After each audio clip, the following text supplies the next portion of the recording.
Hey guys, welcome to back my YouTube channel. আশা করি তোমরা সবাই খুব ভালো আছো এবং হ্যাপি আছো এবং সুস্থ আছো। ফের নতুন একটা ওয়াজ মাহফিলের ভিডিও নিয়ে তোমাদের সামনে আমি হাজির। আমি বাবুন। যেহেতু প্রত্যেকটা দিনে আমি বলি স্পেশাল ভিডিও, কারণ প্রত্যেকটা দিনই সুন্দর, প্রত্যেকটা দিনে আমাদের সুন্দরভাবে উদযাপন করা উচিত, নতুনভাবে জাগা উচিত, কারণ প্রত্যেকটা দিন আর ফেরত আসে না। এখন আছি, কালকে থাকতেও পারি, এরকম কোনো রিয়াকশান দিচ্ছি, কালকে দেখলে আমি নেই, রিয়াকশান বন্ধই হয়ে গেল।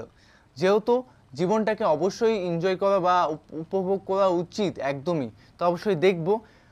ভিডিও টাইটেলটি হলো আল্লাহর জ্ঞানী মানুষ বিনয়ী হয়। মানে অ্যাকচুয়ালি কি বলতে চাচ্ছে, আমি যতদূর অবজার্ভ করতে পারছি ততদূরই আমি বলি। জ্ঞানী মানুষ কোনো সময় বিনয়ী কেন হন, মানে কেন হয়, অ্যাকচুয়ালি জ্ঞানী মানুষ কিন্তু জ্ঞান দিয়েই চলে। কে কি বললো না বললো সেটা কিন্তু তার কাছে মাইন্ডফুল থাকে না। কে কি বললো তার সঙ্গে ঝগড়া করা এগুলো কিন্তু জ্ঞানী মানুষের উদাহরণ না। অ্যাকচুয়ালি কি বললেন আবুতোয়া মোহাম্মদ আদনান স্যার, টোটালি আমি জানার চেষ্টা করবো আমরা সবাই মিলে, আর একসঙ্গে রিয়াকশন ভিডিও দেখবো। আর মেইন ভিডিও তোমার ডিসক্রিপশন বক্সে পেয়ে যাবে, ওখান থেকে তোমরা চেক আউট করতে পারো। তো চলো গাইস, আজকে ভিডিওটি শুরু করা যাক। আল্লাহর জ্ঞানী মানুষরা সমুদ্রের মতো হয়। ওয়াও, তাদের ভিতরে অনেক জ্ঞান থাকে, কিন্তু তারপরেও তারা শান্ত থাকে, বিনয়ী থাকে। আর যাদের ভিতরে সম্পদ কম তাদের লাফালাফি বেশি। একদম কথা বুঝতে পারছেন? একদম। সাগর এত শক্তিশালী হওয়া সত্ত্বেও আপনি তার সামনে গিয়ে দাঁড়ালে সে আপনার পা ধুয়ে দেয়। আল্লাহ বিনয়ী মানুষ এমনই হয়। একদম অনেক শক্তিশালী হওয়া সত্ত্বেও, সম্পদশালী হওয়া সত্ত্বেও তারা আপনার পা ধুয়ে দিই। অনেক শেখার আছে, অনেক কিছু। সাগর সম্পর্কে অনেক আয়াত আছে কোরআনে। যখন সাগরে নৌযান চলাচল করে তখন আল্লাহ পাক যদি ঝড় ঝাপটা দেন, প্রাকৃতিক কোনো বিপর্যয় দেন, তাহলে মানুষ মুখলেসভাবে আল্লাহকে ডাকা শুরু করে। যখন সে সেখান থেকে উদ্ধার পায়, আল্লাহ পাক উদ্ধার করে দেন, বিপদ থেকে বাঁচিয়ে দেন, আবার সে আল্লাহর সাথে শিরিক করা শুরু করে। এই আয়াতগুলো সূরা ইউনূসের মধ্যে আছে। তো আমরা চেষ্টা করব সাগরের মতো সম্পদশালী হওয়ার জন্য। সম্পদশালী ভিতর থেকে, ভিতরে সম্পদ থাকবে, যেমন ভিতরে জ্ঞান থাকবে, কিন্তু বাইরে বিনয়ী ভাব থাকবে। সাগরের মধ্যে পা ধুয়ে দেওয়ার মানসিকতা থাকতে হবে। এবং যখন সে আল্লাহর হুকুমে মানে গর্জন প্রদান করা শুরু করে, তখন কিন্তু সামন পিছন সব ভাসিয়ে নিয়ে চলো। তাই নর্মালি শান্ত থাকতে হবে, যখন আল্লাহর হুকুম আসবে তখন ছাপিয়েও পড়তে হবে। কথা কি বুঝতে পারছেন? একদম সমুদ্রের মতো অনেক কিছু শেখার আছে। এগুলো শিখতে হলে আগে দৃষ্টিভঙ্গি চেঞ্জ করতে হবে। সাধারণ মানুষের মতো সব দেখলে হবে না, আপনাকে খিদির আলাইহিস সালামের মতো দেখতে হবে। কার মতন? মুসা আলাইহিস সালাম বলছেন যে নৌকা ফুটা করলেন কেন? সূরা কাহফ কেউ পড়েছেন? সূরা কাহফ পড়েছেন তো? নবী মুসা আলাইহিস সালাম বলছেন নৌকা ফুটা করলেন কেন? তিনি বলছেন নৌকা ফুটা না করলে জলদস্যু নিয়ে চলে যেত। মুসা আলাইহিস সালাম বলছেন নিষ্পাপ বাচ্চাকে হত্যা করলেন কেন? খিদির আলাইহিস সালাম বলছেন এই বাচ্চাকে হত্যা না করলে এই বাচ্চা বড় হয়ে বড় কাফের হতো, পিতা মাতাকেও কাফের বানাতো। মুসা আলাইহিস সালাম বলছেন এই দেয়াল কেন নির্মাণ করলেন পারিশ্রমিক ছাড়াই? তিনি বলছেন দেয়াল নির্মাণ না করলে এর নিচে থাকা সম্পদ, এতিম বাচ্চাদের সম্পদ মানুষ নিয়ে চলে যেত। তিনটা প্রশ্নেই মুসা আলাইহিস সালাম বাইরের চোখ দিয়ে দেখেছেন, খিদির আলাইহিস সালাম তার ভিতরের চোখ দিয়ে দেখেছেন। এই যুগে যদি আপনি ফিতনা চিনতে চান, সভ্যতাকে চিনতে চান, তাদের প্ল্যানগুলো বুঝতে চান, স্বাভাবিক দৃষ্টিভঙ্গি দিয়ে দেখলে হবে না, ভিতরের চোখ দিয়ে দেখা শিখুন। এটা সবচেয়ে বড় কথা। আজকে দৃষ্টিভঙ্গি চেঞ্জ করতে হবে, তারপরে আপনি ফিতনা ধরতে পারবেন, সমাধানও খুঁজে বের করতে পারবেন ইনশাআল্লাহ। তবে বাস্তবতা কি জানেন? বাস্তবতা হচ্ছে খিদির আলাইহিস সালামের মতো মানুষদেরকে এই সমাজ মূল্যায়ন করে না। কেন? যাদের মধ্যে খিদিরের মতো অন্তর্দৃষ্টি আছে তাদেরকে সমাজ মূল্যায়ন করে না, তাদেরকে মানুষ বলে পাগল। যেমন নবী সাল্লাল্লাহু আলাইহি ওয়াসাল্লামকেও মানুষ বলেছিল মাজনুন, পাগল হয়ে গেছে। নবী সাল্লাল্লাহু আলাইহি ওয়াসাল্লামকে মানুষ বলছে সাহেব, জাদুকর, মাজনুন, ফারিকুল জামাআ, বলছে সাবিঈ, কত কথা বলেছে। আল্লাহ পাক আমাদের সবাইকে কোরআন সুন্নাহ ভিত্তিক জ্ঞান অর্জন করার তৌফিক দেয় এবং খিদির আলাইহিস সালামের মতো অন্তর্দৃষ্টি লালন করার তৌফিক দেন। এই মহাসাগরের অস্তিত্ব আছে যেটা কুরসির উপরে, এর উপর আল্লাহ রাব্বুল আলামিনের আরশে আজিম, যেটাকে টেনে নিয়ে আসবে কতজন ফেরেশতা? 8 জন। আগে হাদিসটা শুনি। আল্লাহ পাক বলেছেন, দুঃখিত, নবী সাল্লাল্লাহু আলাইহি ওয়াসাল্লাম বলেছেন কিয়ামতের মাঠে আল্লাহ পাক 7 শ্রেণীর মানুষকে এই আরশের ছায়া ছায়া দিবেন। কত শ্রেণী? 7 শ্রেণী। যুবক ভাইরা হাদিসটা খুব ভালো করে শোনেন, কারণ এখানে সবগুলো হওয়ার মতো সম্ভাবনা আপনার আছে। 7টা শ্রেণীর অন্তর্ভুক্ত হওয়ার সম্ভাবনাই যুবকদের আছে, সবার নাই। 1 নম্বর হচ্ছে ন্যায়পরায়ণ শাসক। সুযোগ আছে তো? একদম। শাসন ক্ষমতা খারাপ কিছু না, কিন্তু শাসন ক্ষমতা পেয়ে যদি মানুষ ন্যায় বিচার করে ভালো, যদি জুলুম করে তাহলে আল্লাহর সামনে জবাবদিহি করতে হবে। That's all. 2 নম্বর সেই ব্যক্তি যার অন্তর মসজিদের সাথে ঝুলন্ত থাকে। কার সাথে? মসজিদ। মোবাইলের সাথে না। কার সাথে? এখন অন্তর কার সাথে ঝুলন্ত থাকে? মোবাইলের সাথে। মসজিদের সাথে অন্তর ঝুলন্ত মানে কি? এটা কি সত্যি সত্যি গলিয়ে ঝুলা আছে না রূপকতা? মানুষ তো রূপক অর্থ বুঝতে পারে না এখন। মানে আপনি নামাজের জন্য, জামাতে নামাজ পড়ার জন্য উদ্গ্রীব হয়ে থাকেন, এটা হলো মসজিদের সাথে ঝুলন্ত হৃদয়। এরপর সেই ব্যক্তি, সেই যুবক যে তার যৌবনকালটা আল্লাহ পাকের ইবাদতে কাটিয়ে দিয়েছে। সুযোগ আছে না? আছে কি নাই? যুবকদের সুযোগ আছে কি নাই? 4 নাম্বার সেই ব্যক্তি বা সেই 2 ব্যক্তি যারা একে অপরকে আল্লাহর জন্য মহব্বত করে। বয়ফ্রেন্ড গার্লফ্রেন্ড ট্রেডিশন বলা হচ্ছে না, বয়ফ্রেন্ড গার্লফ্রেন্ডের হারাম জেনার ভালোবাসা বলা হচ্ছে না। কি বলা হচ্ছে? দিনের জন্যে, আল্লাহর জন্যে দুজন পরস্পরকে ভালোবাসে, আল্লাহর জন্যেই বিচ্ছেদ করে। 5 নাম্বার সেই ব্যক্তি যাকে, যুবক ভাই শোনেন ভালো করে, সেই ব্যক্তি যাকে কোনো সুন্দরী নারী জেনার জন্য ডাকে। সুন্দরী উচ্চ বংশের কোনো মেয়ে নিজেই জেনা করার জন্য ডাকে, কিন্তু যুবক বলে আমি আল্লাহকে ভয় করি, Wow. ইন্নী আখাফুল্লাহ, আমি আল্লাহকে ভয় করি। বাহ, খুব সুন্দর। এরকম যুবক আছে এখনো বাকি সমাজে? এখন তো ইচ্ছা করেই মানুষ জেনা করে। একদম। এখন তো জেনা এত সহজ, মানুষ 1000, 1500, 2000 টাকা দিয়ে জেনা করতে পারে। একদমই সহজ। এই সমাজে জেনা সহজ, বিয়ে হয়েছে কঠিন। এই সমাজে জেনাটা সহজ হয়ে গেছে, বিয়েটা কঠিন হয়ে একদম। গেছে। এই জন্য বিয়ের ঝামেলা অনেকে যেতে চায় না। জেনা করেই তো আমি যা উদ্ধার করার করছি। করছি। বিয়ে করলে খাওয়াতে হবে, নিজের গায়ে দাঁড়াতে হবে, এই লাগবে সেই লাগবে, সুবহানাল্লাহ। কিন্তু প্রিয় ভাই মনে রাখবেন, যদি আপনি জেনা থেকে বেঁচে থাকতে পারেন, আল্লাহ পাক আপনাকে সাক্ষাৎ মৃত্যুর হাত থেকেও বাঁচাতে পারেন। এটা আমি এমনি এমনি বলি নাই, দলিল দিচ্ছি। জেনা এমন একটা পাপ, যেই পাপ থেকে যদি কোনো যুবক নিজেকে বাঁচাতে পারে, আল্লাহ মউতের হাত থেকেও বাঁচাতে পারবে ইনশাআল্লাহ। কিভাবে? 3 বন্ধু যাচ্ছে রাস্তা দিয়ে, হঠাৎ করে ঝড়, বন্ধু 3 জন ঢুকে গেল গুহার মধ্যে। কিসের মধ্যে? গুহায়, যে পাহাড়ি এলাকায় আপনারা থাকেন যারা, গুহার মধ্যে। হঠাৎ করে পাহাড়ের পাথর দিয়ে গুহার মুখটা বন্ধ হয়ে গেল। এখন খোলার কোনো অপশন নাই। সবাই বলছে এখন 3 জন, এখন তো আমরা বের হতে পারবো না। সবাই সবার নেক আমলের ওসিলা দিয়ে আল্লাহর কাছে দোয়া করো। কিসের ওসিলা দিয়ে? নেক আমল। নেক আমলের ওসিলা দিয়ে দোয়া করতে হয়। হাদিস, মৃত মানুষকে ওসিলা করে তার জন্য নজর মানত জবাই করে দোয়া করতে হয়। নিজের নেক আমলের ওসিলা দিয়ে আল্লাহর কাছে দোয়া করতে হয়।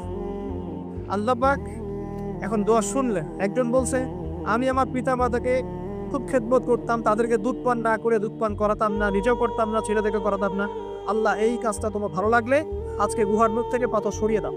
পাথর একটু সরে গেল। পাথর আল্লাহর কথা শোনে কিনা? শোনে না? সবাই আল্লাহর কথা শোনে। আগুন আল্লাহর কথা শোনে কিনা? ইব্রাহিমের জন্য আগুন ঠান্ডা হয়ে যায় নাই? আচ্ছা, তারপরে আরেকজন দোয়া করছে, আল্লাহ আমার এক কর্মচারী ছিল, তার বেতন বাকি ছিল, সে বেতন না নিয়ে চলে গেছে, আমি সেই বেতনটা দিয়ে কিছু গবাদি পশু কিনেছি।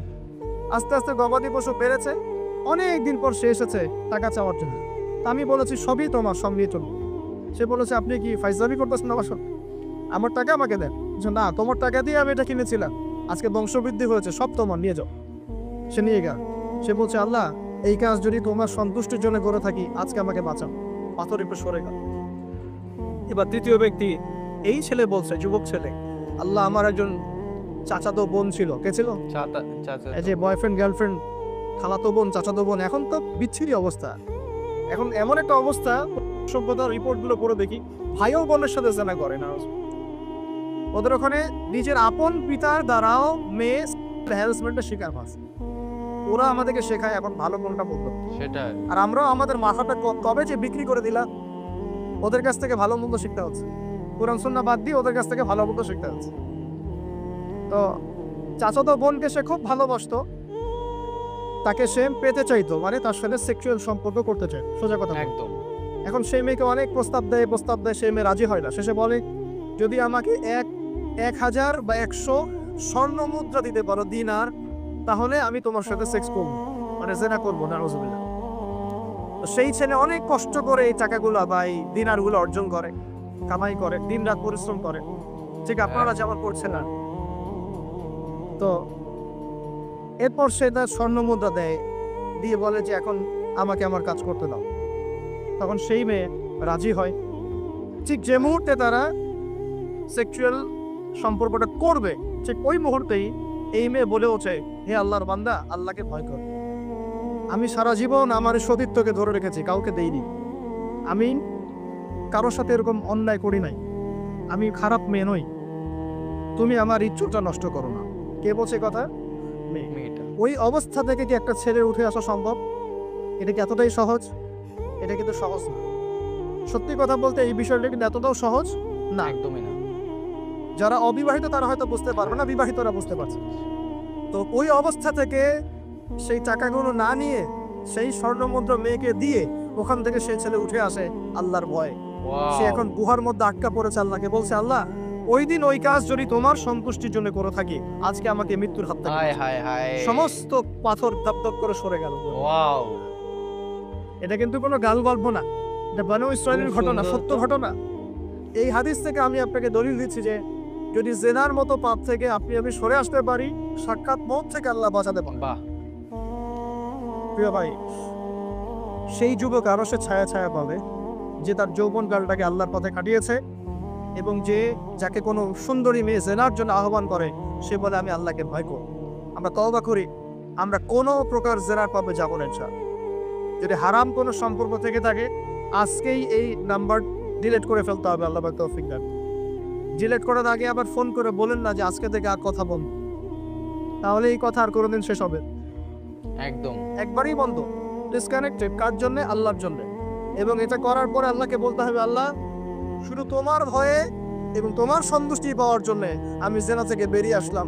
আল্লাহ, তুমি আমাকে হেদায়েত দাও, ঈমান দাও, আমল দাও, এবং তোমার রাস্তায় আমাকে বেহিসাব রিজিক দাও। এবং নেককার কুমারী, নেককার প্রেমময়ী, তাকওয়াবান, মুত্তাকি একজন স্ত্রী আল্লাহ তুমি আমাকে দান করো। ইনশাআল্লাহ আল্লাহ পাক আপনাকে দান, আল্লাহ পাক দান করুন। আল্লাহ পাকের জমিন প্রশস্ত, আল্লাহর হাত প্রশস্ত। আল্লাহর হাতকে সংকীর্ণ মনে করবেন না, আল্লাহর জমিনকে সংকীর্ণ মনে করবেন না। আল্লাহ পাক যাকে ইচ্ছা বেহিসাব রিজিক দিতে পারে ইচ্ছা। আল্লাহ পাক আমাদের সবাইকে বেহিসাব রিজিক দান করুন বলি আমিন। আর কে?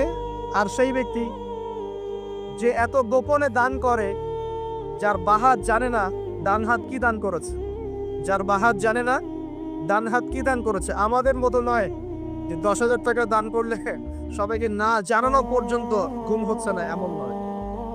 দান এমন গোপনে করে যে তার বাহাত জানে না ডান হাত কি দান করছে। আল্লাহ পাক আমাদের সবাইকে গোপনে দান করার তৌফিক দেন। এর মানে এই না যে প্রকাশ্যে দান করা যায় না, প্রকাশ্যেও দান করা যায়। অন্যকে উৎসাহিত করার জন্য প্রকাশ্যেও দান করা যায়, কিন্তু গোপন দান আল্লাহর কাছে অনেক বেশি পছন্দের। আর 7 নম্বর সেই ব্যক্তি যে নীরবে নিভৃতে গোপনে আল্লাহর কথা স্মরণ করে কাঁদে এবং তার চোখ দিয়ে অশ্রু প্রবাহিত হয়। এই 7 শ্রেণীর মানুষকে আল্লাহ পাক কিয়ামতের মাঠে আরশের ছায়া দিবে ইনশাআল্লাহ। আমরা কি পেতে চাই?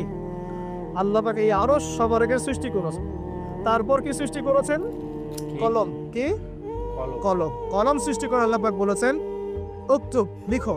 কলম বলছে মাযা আক্তুব, আমি কি লিখবো? আল্লাহ বলছেন কিয়ামত পর্যন্ত যা হবে সব লিখো। লাউহে মাহফুজে কলম লেখা শুরু করেছে, কিয়ামত পর্যন্ত যা হবে সব লেখা হয়ে গেছে।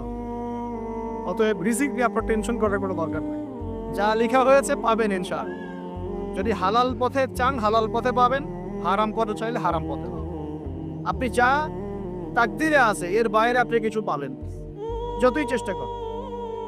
আল্লাহ পাক আমাদের সবাইকে তাকদির নিয়ে সন্তুষ্ট থাকার তৌফিক দান করুন। এরপর আল্লাহ পাক এই মহাবিশ্ব সৃষ্টি করেছেন 7 আকাশ, 7টা মহাবিশ্ব। কয়টা? 7টা, মাত্র 6 দিনে। কয় দিনে? 6 দিনে। ফি সিনতাতি আইয়াম, 6 দিনে। আল্লাহ পাকের একদিন কিন্তু আমাদের দিনের মতো নয়। সূরা মাআরিজের মধ্যে আছে আল্লাহ পাকের একদিন আমাদের 50,000 বছরের স্বপ্ন। বাহ বাহ, কত হাজার বছর? 50,000। 50,000 বছর। কিয়ামতের মাঠটাও হবে, ওই দিনটাও হবে 50,000 বছর। ওই 50,000 বছরের সমপরিমাণ দিনে কেউ যদি পিপাসাক্ত না থাকতে চায়, হাউজে কাউসারের পানি চায়, সে যেন কোনো বেদাতি আমল না করে, নবীর সুন্নতের উপর থাকে। ইনশাল্লাহ নবী সাল্লাল্লাহু আলাইহি ওয়াসাল্লাম তাকে হাউজে কাউসারের পানি পান করবেন ইনশাআল্লাহ। ওই 50,000 বছরের সমপরিমাণ দিনে যদি আমরা তীব্র রোদে কষ্ট পেতে না চাই, আরো সে ছায়া ছায়া পেতে চাই, তাহলে এই 7 শ্রেণীর অন্তর্ভুক্ত হওয়ার চেষ্টা করতে হবে। আল্লাহ পাক তৌফিক নেন।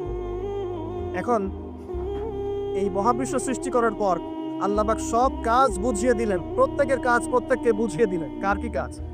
সূর্য কি তার কাজ ফলো করছে কি করছে না? একদম করছে। চাঁদ তার কাজ পালন করছে করছে না? এই গ্রহ নক্ষত্র তারকাগুলো তাদের কাজ কি করছে না করছে না? বলছে। সবাই যার যার কাজ করছে। পুঙ্খানুপুঙ্খরূপে করছে। একদম।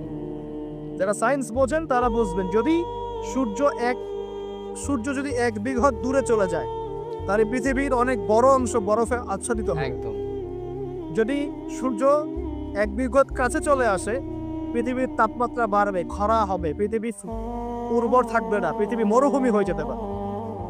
তো মহাবিশ্বের প্রতিটা সৃষ্টি আল্লাহ পাকের আদেশ পালন করে চলে।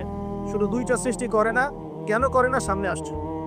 এবার আল্লাহ পাক অন্যান্য মাখলুক সৃষ্টি করেছেন, এবং পৃথিবীর জন্য আল্লাহ পাক জিন জাতি সৃষ্টি করেছে। কোন জাতি? জিন জাতি।